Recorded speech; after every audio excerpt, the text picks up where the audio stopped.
Hello, good evening. My screen name is Covert Muffin, and we are going to be showcasing off Ori and the Blind Forest Definitive Edition Randomizer, and I am joined by none other than Aiko. What's up, man? Not much. I'm super excited for you to get into this randomizer run. Ori and the Blind Forest is a Metroidvania game, and it has, like many Metroidvania games do, a bunch of skills and items and other stuff in their normal locations. We have randomized them. It's going to be great. Yeah, so basically you can think of sort of progression as if you end up finding a skill, that skill will end up getting you access to another part of the map, and that will allow you to progress. So things are just all shuffled around. You could pick up an EXP pickup, and then it'll just be charge jump or something else. But we'll see what happens. I don't know what's going to happen on the seed, but it has been vetted to make sure that we can finish under estimate. But are you ready on time, Hecky? I am indeed. All right, starting in 3, 2, 1, go. Okay, so right out of the gate, we start with nothing. We have 3 health, no energy, no skills whatsoever. So for this, as a speedrun itself, Ori is not too interesting if the only objective is to start and finish the final escape, which is just the normal end period. So for the randomizer itself, we have the constraint that we must visit all 11 skill locations and activate them, regardless of whether or not they'll end up actually getting me a skill or not. So in order to do that, I'm going to need a certain list of skills and stuff like that, but because we're speedrunners, we'll end up finding very creative ways to be able to get there. But Aiko, do you want to talk about some of the differences with the modded version, like the dialogue and stuff like that? Yeah, so in the randomizer, we've changed a fair bit. Just a lot of minor things. No dialogue ever plays. In the base game, you actually have to toggle your UI on and off to avoid dialogue. There would be some here at this cutscene we're seeing, but instead we're just going to pick it up, and the dialogue just gets automatically skipped by the randomizer. Yeah. We're about to see a second difference here from Muffin, because in order to prevent soft locks where you enter an area and you can't leave, you can at any time press a key binding and it warps you back to the area you spawned at. And Muffin's going to use that. Just use that to basically leave that area instead of fighting some enemies and then getting told to go somewhere where we're probably not going to go for a while because we're going to ignore most of the story while going through the randomizer. Yeah, exactly. And so Alt-R just as a safety mechanic, but then also as a speedrun mechanic is really nice. So far for pickups, I have 2 keystones, which is going to open up this left portion of the starting area, which is known as Glades, opening this key door here. So this is my first bit of what we call progression. Next, I'm going to actually use Alt-R in order to be able to actually, I'm going to save that there for later, be able to check one more pickup, which ended up being something known as a Mega Energy. And that's a bonus pickup that was added in for Randomizer specifically, and it's just basically temporary battery of energy. And that is actually really nice because it's going to get me access to another portion of the map if I find the required skills to make use of it.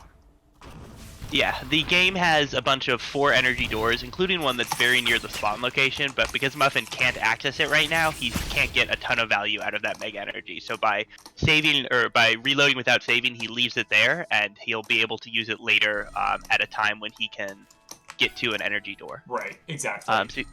Yeah, so there's a mapstone pedestal. If I end up finding a mapstone to turn into that, that is also another pickup location.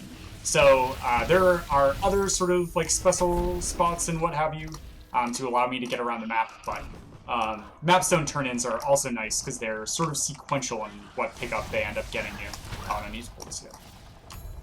Okay, so here's our first skill, which is going to be Grenade. And Grenade is very, very nice as an early pickup. And it's a little bit different than in the normal game. In the normal game, each grenade throw ends up costing me half an energy. However, here in the randomizer, they were made free because they're also useful for as a movement based technique if I find another skill to complement it, which would be Bash. Yep.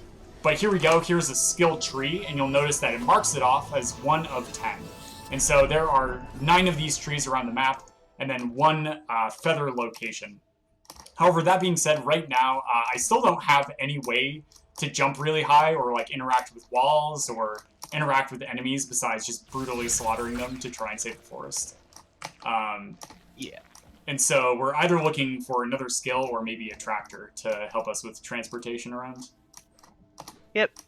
And not quite a tractor, but the other thing that Muffin has available to him is a teleporter, which he can use to get over to further right in the map.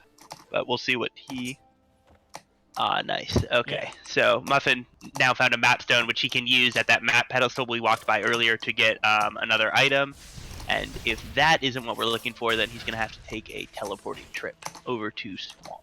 Yeah, so I accidentally alt-R'd there preemptively, and my last save location is very far away. It was just back at the skill tree, so unfortunately I do have to like backtrack across, which is like a 15 to 20 second time loss, but that's okay. It's not the biggest of deals.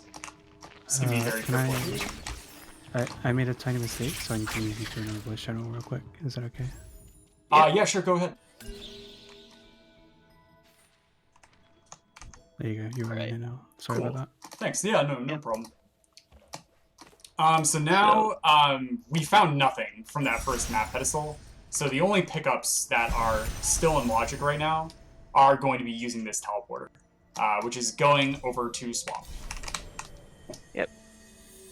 The Swamp area is over to the right. It's basically Swamp has two parts. There's like this outer Swamp area, which is where Muffin is going to, that you access pretty early on in the game, and then there's this inner Swamp that is where one of the skill trees are, so we'll be going there later. But for now, Muffin's just gonna go to the teleporter, push this boulder out of the way, avoid these spiky purple things, and he's gonna head over here and check a few different pickups, including some plants. You'll see these big blue bulbs. You can only break those with a skill like Grenade, so it's good that he found it. But first, we're gonna get screamed at by a bird, because Lore. that's what happens when you play random. Yep. Bird is angry. Hashtag team story time. Okay, so over here I'm going to destroy my first plant, which is my next skill, which is double jump, which is probably one of the best skills that I could actually end up finding in the randomizer itself. And the reason for that is it gives me some way of actually being able to interact with walls. So if I actually end up touching a wall, I can actually reset double jump. Just like that. And that allows me to climb a little bit faster. Of course, that didn't end up being faster because it took me a few tries, but still a very, very nice skill to find. Yeah, the mechanic where when you touch a wall and then move away from it, it refreshes your double jump, lets you, if you get the inputs right, basically fake the wall jump skill, which we will maybe be seeing, maybe not, but because Muffin has double jump, it's not as big a deal as long as he doesn't mind the additional wear and tear on the hands that double jump wall climbing can incur. Yeah, and so here we go. I just found my first bit of wall interaction, which is actually a skill you'll find really late in your casual playthrough, which is climb. And this allows me to hold on to walls. It's not wall jump, where in your casual playthrough, wall jump is like the first skill that you find in order to progress through. However, it does allow me to not have to worry about double jump jumping anymore, and I am going to be doing a little bit of a weird thing and heading directly into Grotto. Yeah, this is a little bit of an interesting route in terms of where it gets you, but it does make a lot of sense. Muffin's going to be able to get access to the teleporter as soon as he touches it. He will have unlocked this teleporter for further use, and then he can head further down. And what he's going to actually do here is open up a save anywhere, which is a sort of menu storage trick. You see he's moving in the background and retains control of Ori. This is a really nice trick. You can use it for cutscene skips and partial cutscene skips, like Muffin just did right there. You save once the cutscene starts, and then quit. The cutscene's already started, and he regained control of Ori and doesn't have to drop all the way down. It's a nice time save. Yeah, it is very, very nice. And so, like, with that, with double jump, I am able to also backtrack over to the section and find a quote-unquote major event in the run itself, which is Warmth Returned. The other events, Clean Water, turn poison water into clean water. Wind Restored, add wind currents just around the map that you can use with Glide. Warmth Returned does absolutely nothing. Actually, no, that's not true. It makes some of the visuals a little bit. Yeah, the beautiful background in that main valley room. We'll be sure to call that out as we get there. But yeah, mechanically it does absolutely nothing. Oh, actually... do you have time for a donation quickly? Yeah, sure. Go ahead. $5 from Tajiki. It says, "You're Muffin. Really glad you can showcase a rando at Marathon. Thanks to you and the entire community." Yo, thanks, Saji. So Saji, if you missed the last run, was commentating Hotshot's run as well as commentating the JK relay. Thank you so much, man. Yeah, like being able to showcase off Rando in a marathon is really nice. We have done like tournaments and stuff for community exposure, but in a marathon setting where we can actually like sit down and follow along one seed directly and just talk about it is nice. There I went for an insanely difficult trick. I didn't quite get it, but that's okay. I can just go back there later if I find another bit of movement. But right now, I'm just kind of scouring the map, looking for something else. And I just found a Mega Energy, which I actually am going to use. Aiko, do you want to explain what a save drop is really quickly? So before we saw Muffin doing that save anywhere trick to basically save, and it turns out if you do that in midair, when you reload, your save location will be basically the floor below where you saved, which is really useful if, say, between you and that floor is a laser that will kill you instantly, which is what Muffin's going to be avoiding here. He's going to save, reload, then on the reload, he's below the laser, and everything's fine. Yeah, and so here I'm going to set up for a trick known as a grenade redirect. These are insanely difficult. Oh, wait, one of them died. 2, 3. And so if I throw a fourth grenade, it's going to explode it. And if I time this properly, I can actually deflect this projectile here to destroy this wall. But as you can see, it's very, very difficult. Almost. Bit of like a little, kind of like a reverse Metroid situation where you're only allowed to have 3 bombs, but instead of throwing 3 and then waiting on a timer, it's you throw 3 and then your 4th one sets it off. But yeah, this trick is very difficult. One more try before I just go get the block. Oh, I lagged. I'm not counting that one. Yeah, okay. One more real try, like a legit try. Yeah, there we go. Nice, got it. Yeah, alright. Alright, first try. Very good, very good. Ooh, okay. Charge dash efficiency is nice. Yeah, charge dash efficiency is and attack rate are actually both in the set of basically extra pickups that we developed for the randomizer, because this game has 256 pickup locations and there are nowhere near enough like interesting and meaningful pickups. So we fill the rest of them with EXP, but we added a bunch of miscellaneous ones. One of those, charge dash efficiency, halves the cost of charge dash, which is a very powerful ability that Muffin will be hopefully showcasing later. Yeah. And so right now, what I'm just going to be doing is I am going to be trying to lower my time as much as possible while going through this seed. And so in order to do this, the highest probability that you're going to find a skill that's going to allow you to access a new part of the map is by going for something known as pickup density. So certain areas have a lot more pickups that are quicker to check like altogether.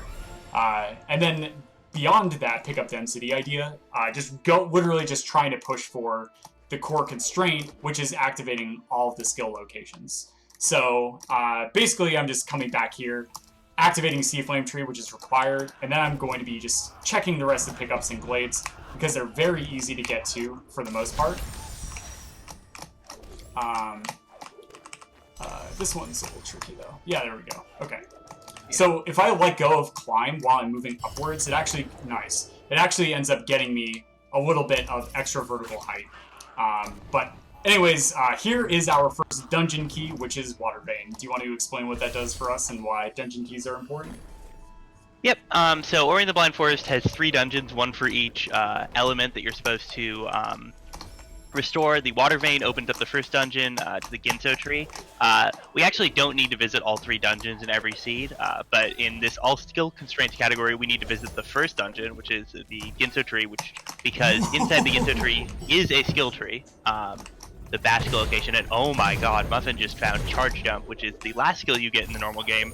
Incredibly powerful, it gives you huge amounts of upward momentum, and also it deals 50 damage. Great skill, and it works incredibly well with other skills he has, including Climb. You can, while you're climbing, charge jump sideways off a wall, and there's a little something else Muffin may show off for us some point. Oh yeah! Wow, I have grenade jumps. Oh, I didn't even think of that. Okay. Yeah, we'll show one off soon, maybe. I don't know. We'll see. But so there's a glitch known as a grenade jump, and normally if you just charge jump off a wall, it goes the same speed as you see here, where I'm just like jumping up and it's doing that. Yeah, I can show one off here. However, if I end up throwing a grenade and then jumping 1 frame later, it gets me a ton of speed, just like that. and it has to deal with like canceling out the deceleration property of it. But it is a one-frame trick. I'm just intimately familiar with them. Yeah, Muffin is in fact famous for his grenade jumping. Yeah. Knows a lot of grenade jump specific setups for a lot of things. And is just very good at them, though. Very good at them, and getting them every time are different. This is an insanely difficult trick. And yeah, it looks real sweet though. You go very fast. Yeah, it's actually nice because it does actually end up saving a bit of time. Like right here, I can just set one up here and shove myself into that cutscene. And so there I just ended up stacking 2 cutscenes together, and then using a save anywhere in order to save the game allows me to end up skipping both of those cutscenes, which is nice. I think you can use a grenade jump to skip the platform segment at the end of Blackroot. Blackroot is this spooky dark place that has a skill tree, so we have to come here.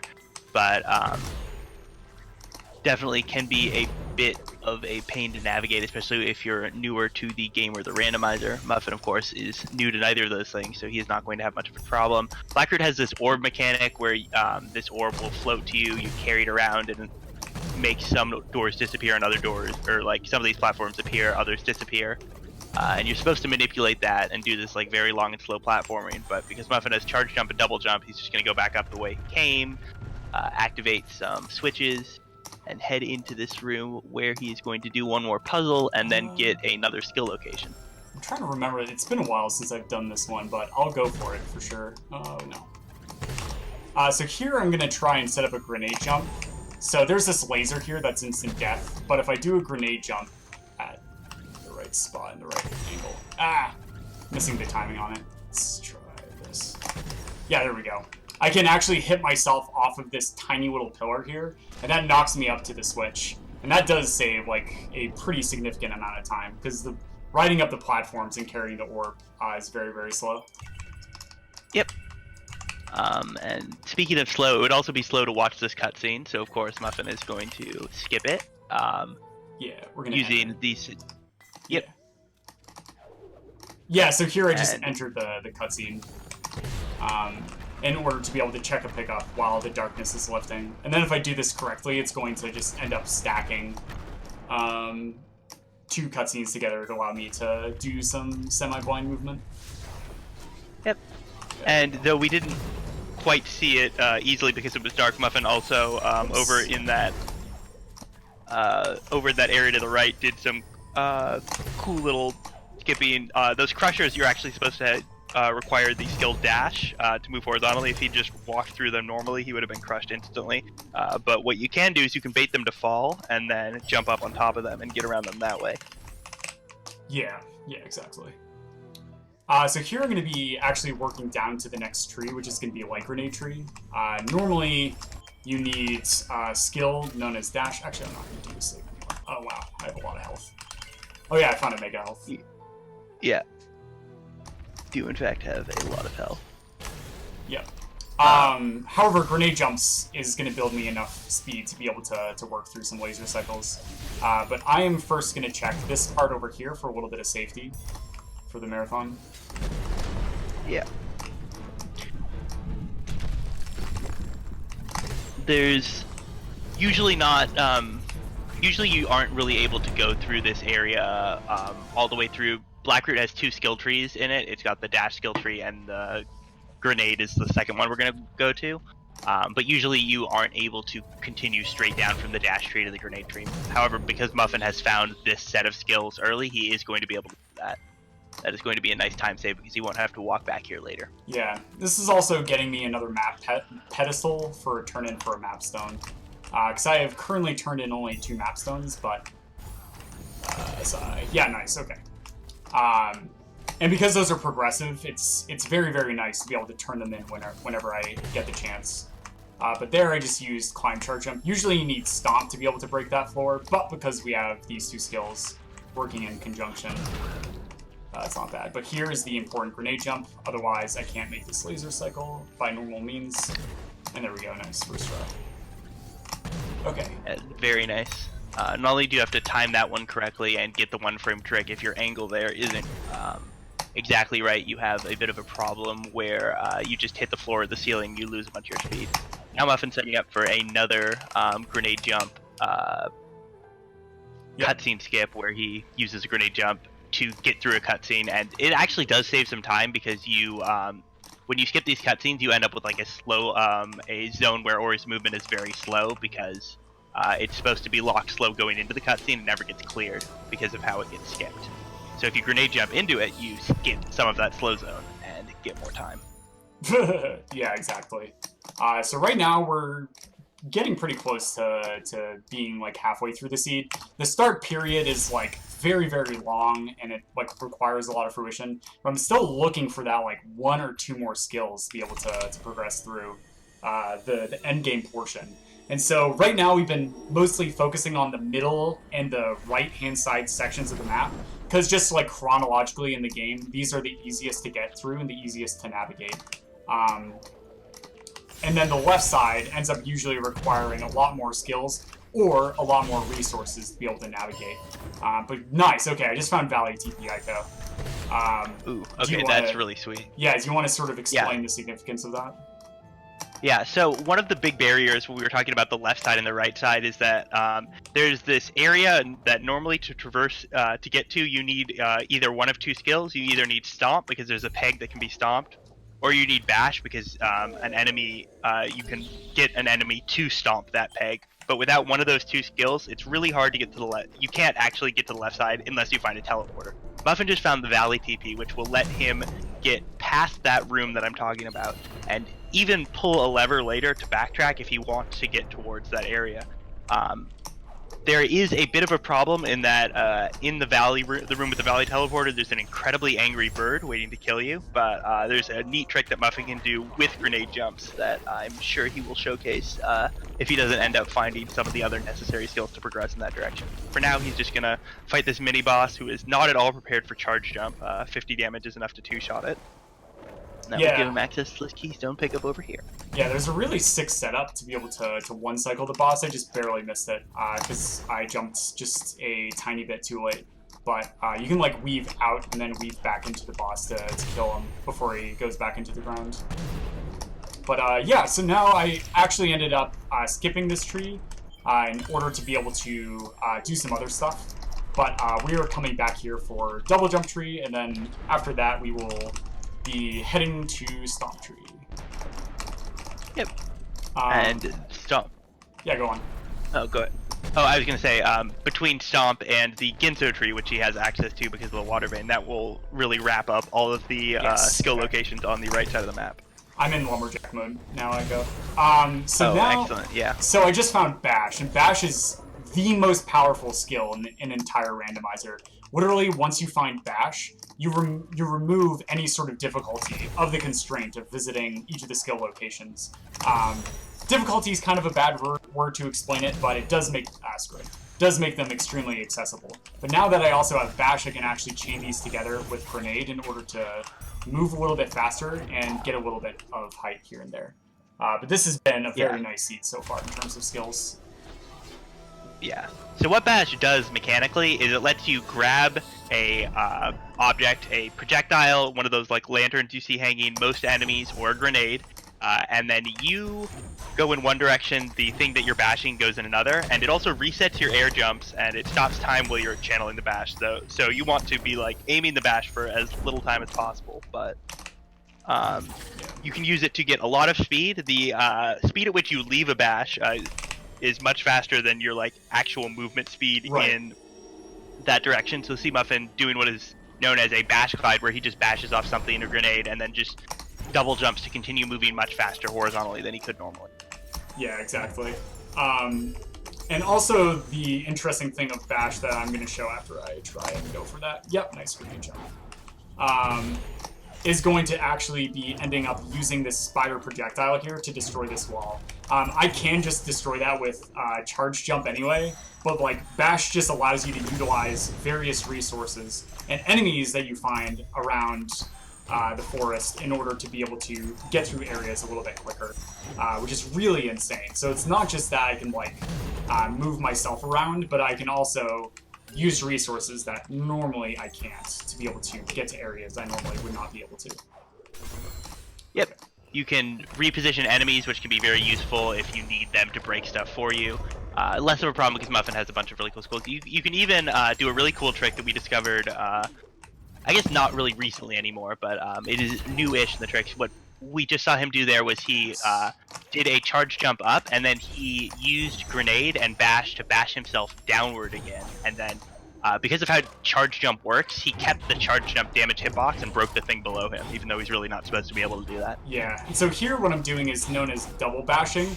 So the first bash I do ends up deciding the direction that Ori gets sent and the direction the enemy gets sent. But in the standard game, if you end up releasing bash and repress it 1 frame after it activates, you can end up setting up this double bash state.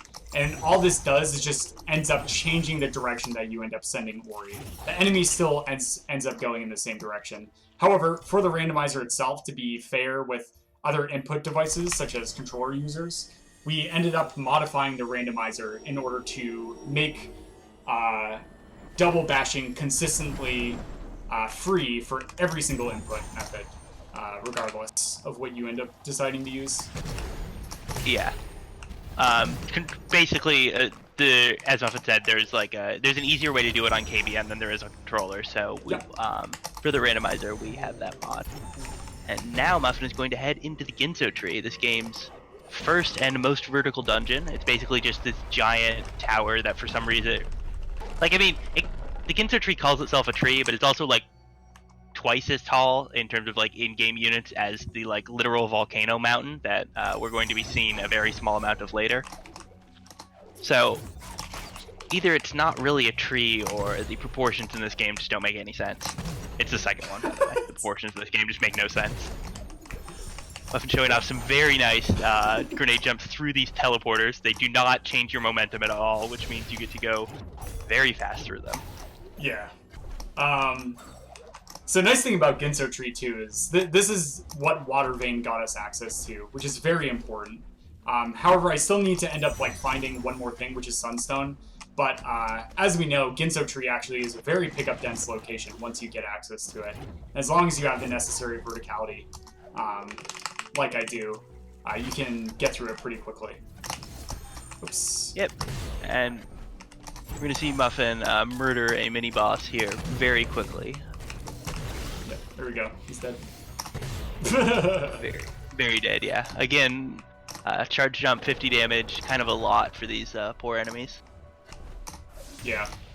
That being said, so what do we have left to do in the sea? Well, I still need Sunstone, or I need to find the Mount Horu teleporter to get access to the final escape.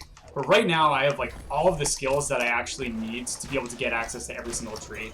Also, right now, we just found Charge Flame, but it doesn't actually really do anything for us because we have Grenade. Yeah. Charge Flame is the initial skill you're supposed to get to break those plants. Yeah. Right now, though, I don't really have a good way of navigating through Sorrow Pass, which is a left side tree, in order to get through. So I'm actually just gonna go through and check some pickups up here, which are very fast to check. Yeah, this area right above the bash tree is a very popular area to check, even though it's past the skill location that is what we need to come into Ginso for. Once you're already here, there's another 7 pickups that are very quick to check, and so it makes a lot of sense to just keep going through them, especially because it's just an area that, for whatever reason, seems to have a decent density of good pickups due to various logic quirks. Yeah. So far, looks like it's only experience. Alright, I just found clean water, which is nice. It's not important at this point in the seed, but it is pretty nice, because it makes the final escape a little bit more relaxing. Yep. But and yeah, there's that visual upgrade when you get it in the Ginso tree, because yeah. Ginso has different visuals for clean and dirty water. Yeah, true. Okay, so we haven't really talked about this, but I am currently running in a logic mode known as clues. So basically, every single 3 skill locations I end up finding, I get a clue for a key location. But here is a really insane trick. There, I just used a grenade jump in order to stack 2 cutscenes together. The first cutscene is sort of this visual thing where if you just walk to the left, you end up seeing Kuro perched up here. However, Ori right now is intangible to things that would either hit or instantly kill Ori. So what I ended up doing was, oh, no. Okay, that's unfortunate. Okay, that's okay. I just have to do another couple of grenade jumps. And so right now I'm in a zombie Ori state because the second cutscene I ended up skipping was known as an instant kill plane, which, as you might imagine, would hurt a lot. So because I ended up going into the going into the first cutscene, I became intangible, and so the instant kill plane didn't actually kill me. However, right now, I am in a weird zombie Ori state where I can't actually manually save the game myself.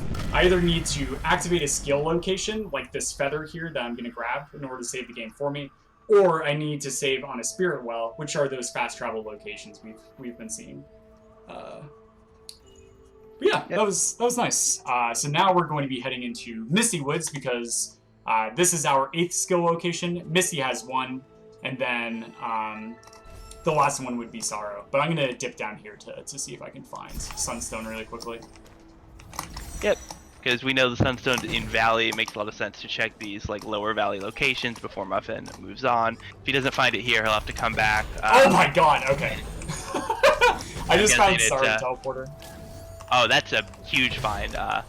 Getting into Sorrow with Muffin's current skill set, or more importantly, navigating Sorrow with Muffin's current skill set is definitely a bother because he doesn't have Glide, and Sorrow as an area is just a bunch of spikes, and then you're supposed to avoid those with Glide, but he definitely can traverse it without that teleporter, but it's going to be much faster, and here we have a lot of grenade jumping through Misty, which looks cool as shit.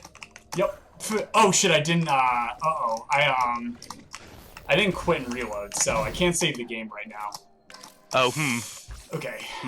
So the big problem with this is that you end up using saving as a way to heal.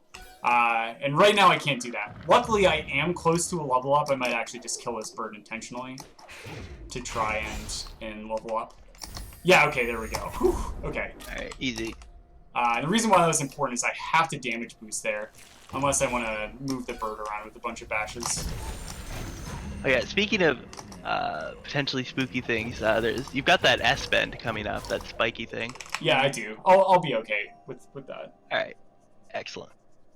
I hope. Otherwise, this is going to be very awkward. I also hope so. It's just like, what, like a 2-minute dash? No problem. Yeah, no problem. Okay. Yeah. Ooh! A bit of a spooky... Ooh. Alright, so now, just gotta be... Alright, you got this. Okay, so here I have to... Okay, I failed. Alright, so I'm just gonna quit and reload so I can save the game now. That was completely a mistake on my part. I should have been more cognizant of that. That's okay, though. It just happens in a marathon setting. So now that I quit and reload, I'm no longer in the zombie Ori state, so I can actually save the game again. But this is okay, I just get to do more grenade jumps, which I enjoy doing. No problem. I mean, really, this is just a cautionary tale. This was definitely planned so we could demonstrate why kill plane skits have dangers associated with them.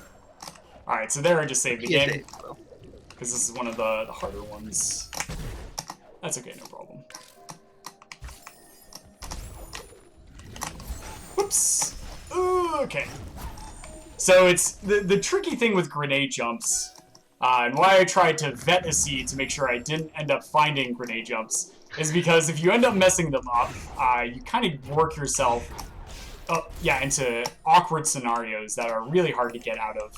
I really want a skill like dash or something that gets me a lot of horizontal speed, but that's okay, that's okay. I've been nailing most of them, or most of the scary ones anyway.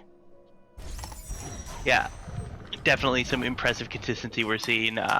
Grenade jumps are really hard to get effective, or to get consistent at, just because of how the inputs are set up, and when you fail them, it's just awkward to go for them again because you can get forced off the wall. And there's a bunch of other like tiny weird things about them too, which like if you're climbing on the wall but like in the wrong way, you can't actually grenade jump, even though it's actually really hard to tell visually whether or not you have hit the wall in that way. And there we go. Muffin is through that S-bend this time, and now he can make his way to the penultimate skill location. Okay.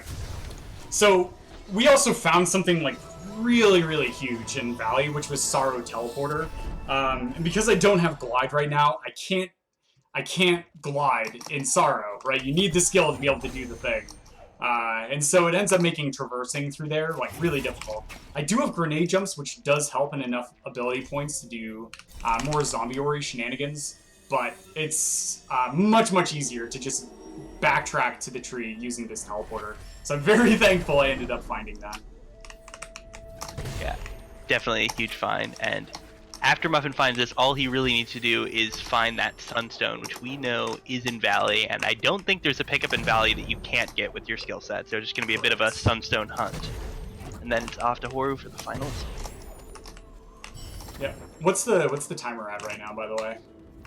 We're at 34 minutes. Okay, great. Yeah, we'll definitely finish under estimate. You know, I'm just going to take a spider shot for safety. So here I'm going to use more double bashes to realign a shot. It's kind of hard to see because of the really bright background, but there we go. And I'll use that to break the wall instead of damage boosting off spikes. And then this last one, because I don't have Stomp, just needs to get really low on the wall there and shoot down. And here is our final skill location that we have to activate. So now, if you're familiar with randomizers, there's a term known as go mode, where you have everything you need to be able to just finish out the seed. All you have to do is fulfill the constraint and then start the end sequence. However, right now, I don't have the capability of getting to the end sequence itself. But I do have a general sense of where it could be. And so I know that there's a very specific list of pickups to check in order to be able to find Sunstone, which is that last key to be able to finish out the seed. So I am just going to go ahead and go do that. Let's go over here. All right. There are definitely a limited number of locations where Muffin can find this, so it's all about just like routing, checking all of them, hitting the ones that are more or less out of the way first. So there's like 3 pickups up here that he can find the Sunstone at, and then there are several below, so we'll just have to see which one it's going to be at. Yeah. Alright, wasn't there. So up here. So now the next place to check is actually in the entrance itself. There is a peg that I have not opened yet, but there is one really out of the way pickup to check that I'm just going to do really quickly, which is this guy right here. It's just a keystone, so I'm going to quit and reload in order to back warp back to my save location, and then I can just, let's do this, and then I can just end up going back out into the Valley main area, which is over here, which we've been to a bunch of times. So the next place to check is something known as Fax. The F stands for fudge, and the ACS, stands for ability cells. Yep. Fudge ability cells. Yeah, fudge definitely would not be another word. But here it is. Here's the Fax cell, and it is a vanilla ability cell. Fantastic. Nice.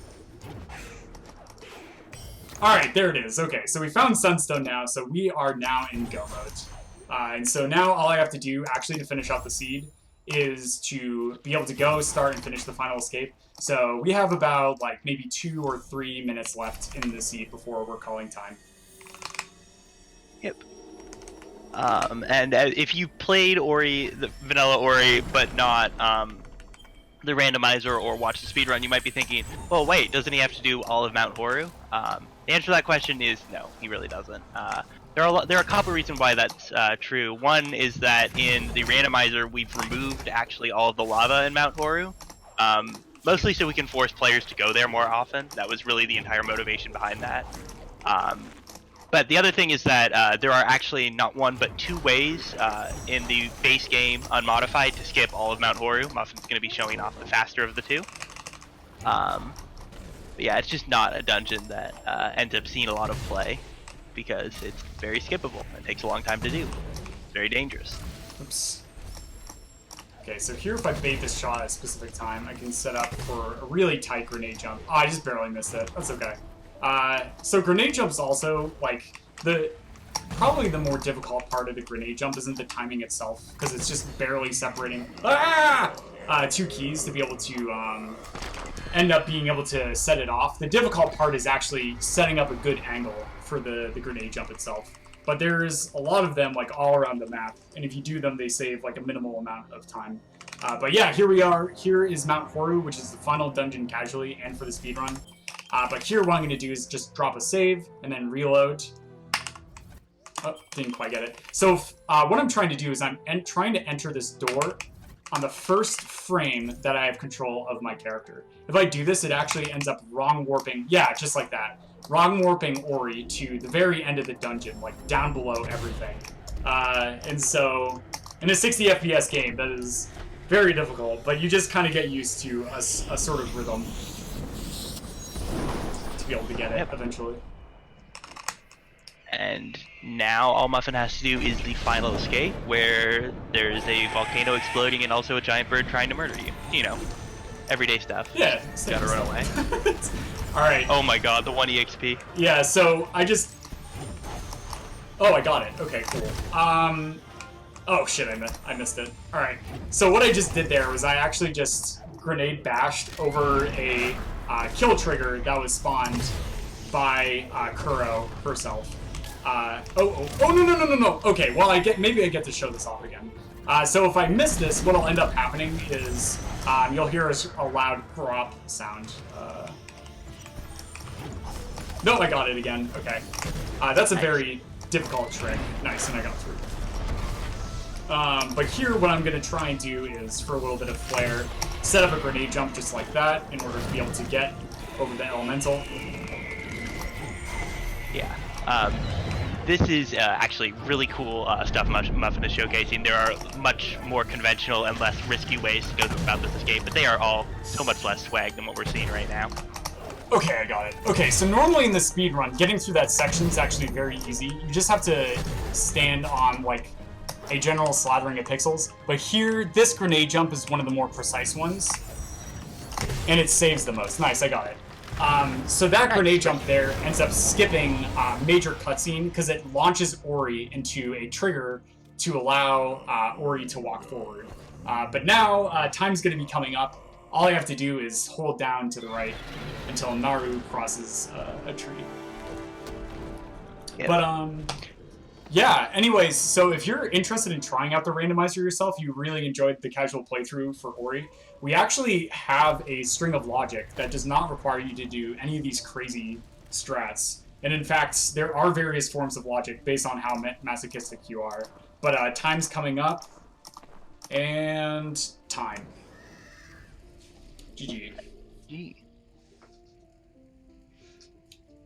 That being said, other shoutouts. The Ori and the Blind Forest community is like one of the most welcoming communities ever. If you are looking for a speed game to pick up, Ori is just an absolute excellent choice.